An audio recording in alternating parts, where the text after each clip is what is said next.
Just when it comes time for pictures, man, don't make sure don't hog up all the pictures. I got some good ones of you. Okay, guys, I'm Jeff. How are y'all? Good. Are you local? Right. Where you from? Well, they are. Oh, okay. From From where? Okay. So this is the Atlatl. Have y'all seen one before? Nope. No. Yes. Top shot. Okay. Yeah. Yep. Some people are really good with these. I'm not so great, but so this is the Atlatl. It is very ancient technology that was used for hunting. Prior to this, people basically just had handheld spears. You could throw them a little ways, but then this was invented, and this came about all around the world in different places.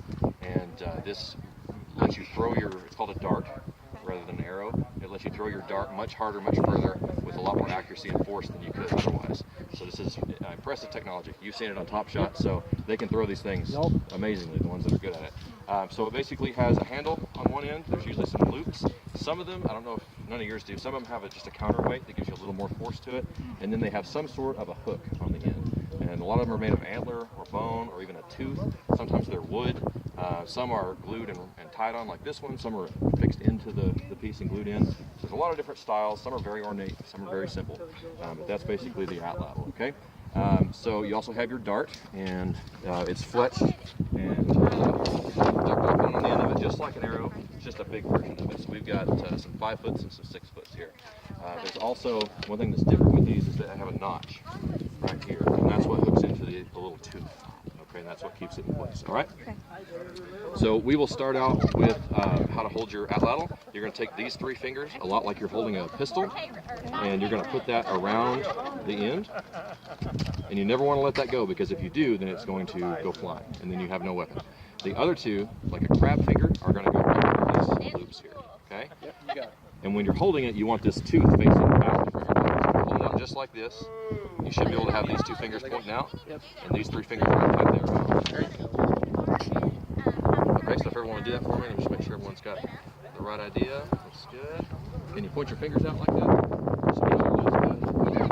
So those 2 fingers are going to be what holds your dart. Okay. So now when you throw, you really don't need to use this hand. Sometimes you might use this hand for a little balance, but you don't use it to hold anything. It basically is. What do you say, Carl?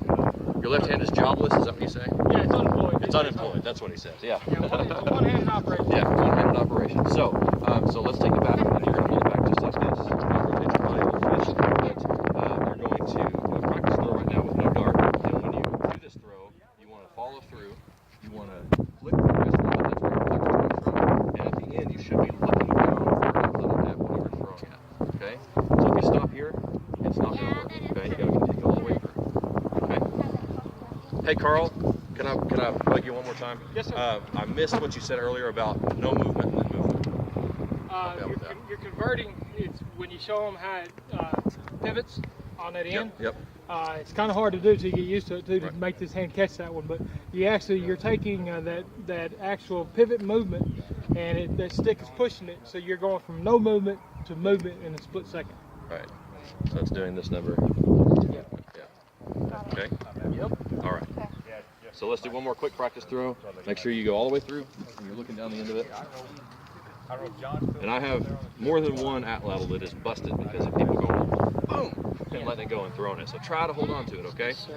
All right. Once we load our dart, you're going to put it on the ground.